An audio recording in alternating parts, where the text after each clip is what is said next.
بسم الرحمن الرحیم۔ السلام علیکم۔ نئے آنے والے دوستوں سے گزارش ہے کہ ہمارا چینل سبسکرائب کر لیں اور بیل آئیکن کو بھی ضرور دبائیں۔ سلطان محمود غزنوی نے انتپال کے بیٹے سپال کو بھیرا کا گورنر بنا دیا تھا۔ وہ اسلام لے آیا تھا پھر مرتد ہو گیا۔ سلطان محمود غزنوی 398 ہجری 1007 عیسوی میں اس کی گوشمالی کے لیے آیا اور اس کو عمر قید کی سزا، پھر 399 ہجری اور 1008 عیسوی میں مارکا آرائی ہوئی۔ اس مرتبہ انتپال کی مدد پر اجین، گوالیار، کانجر، کنوج، دلی اور اجمیر کے راجہ اور ملتان کے والی داؤد فوجیں لے کر آئے۔ حب الوطنی کا جذبہ عام تھا۔ عورتوں نے اپنے زیورات بیچ کر، چرخے کاٹ کر اور محنت مزدوری کر کے لڑائی کے لیے مدد دینے کے لیے روپیہ پیسہ بھیجا، مگر ہندوستانی راجاؤں کی پچھلی خانہ جنگیوں کا غبار دل سے دور نہ ہوا۔ وہ کسی ایک کی کمان میں فوجوں کو نہ دے سکے۔ سلطان محمود غزنوی نے راجپوتوں کی اس ٹڈی دل فوج کا مقابلہ کیا۔ ہندوستانیوں کے قدم اکھڑ گئے۔ سلطان محمود غزنوی کے خلاف یہ آخری ترکہ قومی مظاہرہ تھا جس میں نہ صرف ہندو بلکہ ہندوستان میں عربوں کی واحد حکومت کا حکمران بھی شریک تھا،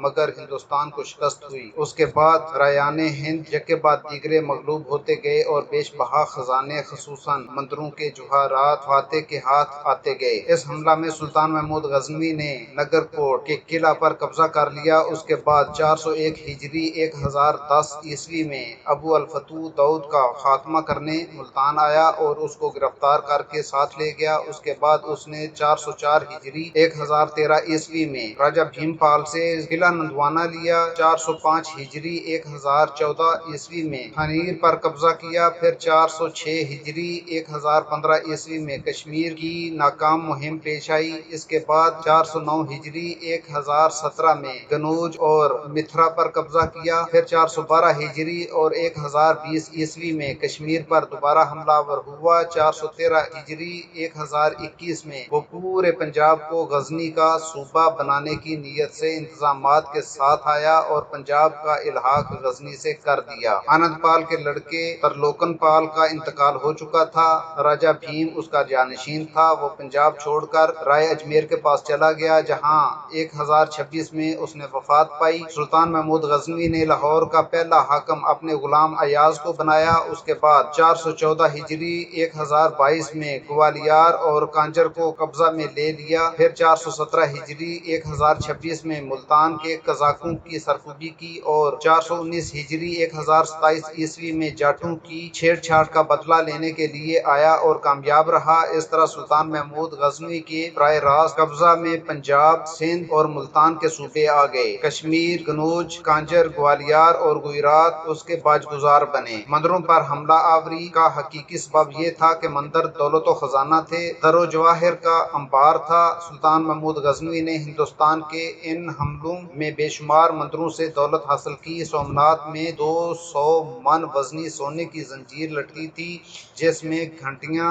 آویزاں تھیں۔ جس حجرے میں بت تھا اس کی قندیلوں کو روشن کرنے کی ضرورت نہ تھی بلکہ روشنی کے لیے ان میں جواہر و الماس جڑے ہوئے تھے جن کی جگمگاہٹ سے ہمہ دم روشنی رہتی تھی۔ سلطان محمود غزنوی کے یہ حملے بت شکنی کے لیے نہیں، حصول زر کے لیے تھے۔ اس مقصد میں وہ اپنی توقعات سے زیادہ کامیاب رہا۔ سلطان محمود غزنوی نے پنجاب کو سلطنت غزنی کا ایک صوبہ قرار دیا۔ اس نے اس صوبہ کے مرکز سے دور دراز ہونے کی وجہ سے یہاں ایک نیا نظام قائم کیا۔ ایاز کے بعد فوجی اور انتظامات اختیار علیحدہ علیحدہ حکام کے سپرد کیے۔ انتظامی امور ابو عثمان علی المعروف فقازی شیرازی کے سپرد کیے اور سپہ سالاری کے عہدہ پر علی عری یار کو مامور کیا، لیکن گورنر اور سپہ سالار دونوں کا ایک دوسرے سے سروکار نہ رکھا۔ یہ دونوں براہ راست غزنی کے متحد تھے اور پرچہ نویسی پر ابو الحکم نام کے ایک افسر کو مقرر کیا۔ اگرچہ سلطان محمود غزنوی نے ہندوستان کو اپنا وطن نہیں سمجھا، اس کو غزنی پیارا تھا، اسی کو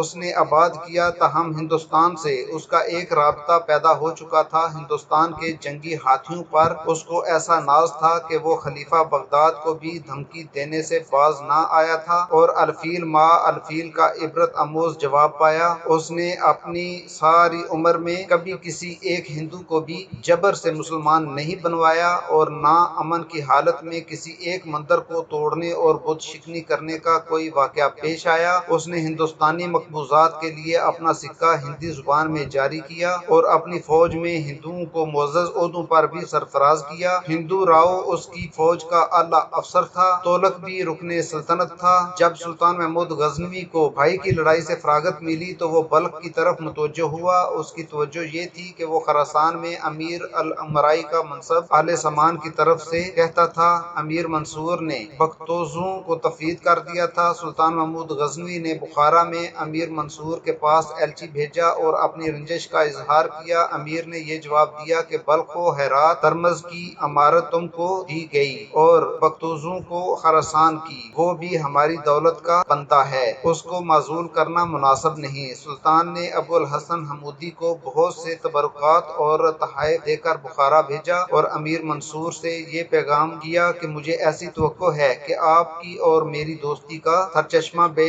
التفاتی کی خس و خاشاک سے کم نہیں ہوگا۔ میرے اور میرے باپ کے حقوق آل سمان پر ہیں جو ضائع نہیں جائیں گے، رشتہ الفت ختم نہ ہوگا اور بنائے متابوت و مطاوعت منہدم نہیں ہوگی۔ جب ابو الحسن جمودی بخارا پہنچا تو امیر منصور نے اس کو منصب وزارت کی نوعیت سنائی تو وہ سفارت کو چھوڑ کر اپنی وزارت کے شغل میں مصروف ہوا، پیغام کے جواب کی طرف اصلاً متوجہ نہ ہوا۔ سلطان با نتھرور نیشاپور کو روانہ ہوا۔ جب اس کے ارادہ سے بگتوزون واقف ہوا تو ایک عرضداشت بغداد بھیج کر صورتحال کو بیان کیا۔ امیر منصور غرور و جوانی کے زور کے سبب سے سپاہ جمع کر کے خراسان کی طرف روانہ ہوا اور سرخس تک برابر چلا گیا، کسی جگہ نہیں ٹھہرا۔ سلطان محمود غزنوی اگرچہ جانتا تھا کہ اس سے مقابلہ کرنے کی طاقت امیر منصور نہیں رکھتا، لیکن کفران نعمت کی بدنامی کی سرزنش کے خوف کر سے نیشاپور واپس چلا آیا اور مرغاب میں گیا۔ بگتوزوں نے فائق کی صلاح سے غدر مچایا، امیر منصور کو گرفتار کر کے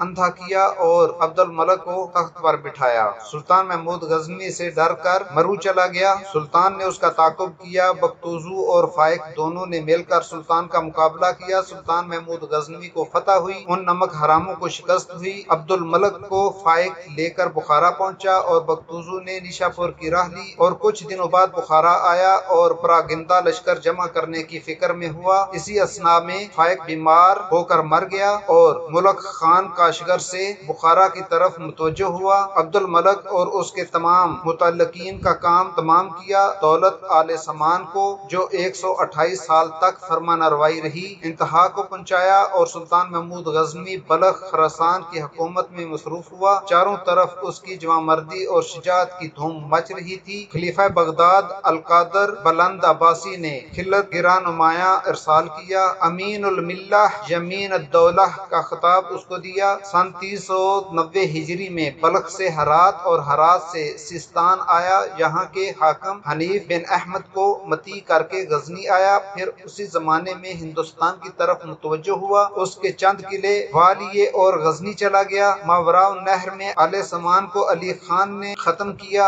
اور ایک خط سلطان محمود غزنوی کو لکھا جس میں مملکت خراسان پر حکمرانی کی مبارکباد دی۔ ان دونوں بادشاہوں میں دوستی و یگانگی کی بنا مستحکم ہوئی۔ سلطان محمود غزنوی نے وہی ابو الطیب سہیل ابن سلیمان کو سفیر بنا کر علی خان کے پاس بھیجا اور اس کو بہت سے جواہر تحفہ دیے۔ غرض مدتوں تک ان دونوں بادشاہوں میں دوستانہ خط و کتابت رہی اور ایک دوسرے کو تحائف بھیجتے رہے، مگر آخر میں یہ محبت عداوت میں بدل گئی۔ اب سلطان محمود غزنوی خود مختار ہو گیا، آل سمان سے جو کچھ تعلق تھا اس سے بے تعلق ہوا، خطبوں و سکون سے اس کا نام نکالا، اس کی جگہ اپنا نام جاری کیا، سب گوہر کے لڑائی جھگڑوں سے فارغ ہوا، سلطنت کا انتظام اور گوہر کا بندوبست کیا۔ پھر وہ ارادہ کیا جو ان دنوں مسلمانوں میں سب سے بڑا سمجھا جاتا تھا اور فیروز مند بادشاہوں کے شایان شان تھا، یعنی اسلام کا ہندوستان میں پھیلانا۔ اس کے ہندوستان پر 12 حملے مشہور ہیں، مگر وہ 17 دفعہ ہندوستان آیا۔ تاریخوں میں ان مہمات میں اختلاف ہے، جن مقامات پر وہ حملہ آور ہوا تاریخوں میں اس کی املا ایسی مختلف ہے، ان سے پتہ نہیں چلتا کہ وہ مقامات اب کہاں ہیں، سوائے اس کے ترتیب مہمات میں اختلاف اختلاف ہے، کوئی کسی مہم کو اول لکھتا ہے، کوئی اس کو پیچھے تحریر کرتا ہے۔ فرنگستانی محققین نے ان کی ترتیب میں اور مقامات کی تشخیص میں اپنی فکر دقیق سے بہت سے عقدے حل کیے ہیں۔ دوستو، آج کے لیے اتنا ہی۔ ہم سے جڑے رہنے کے لیے ہمارا چینل سبسکرائب کریں اور بیل آئیکن کو ضرور دبا لیں۔ شکریہ۔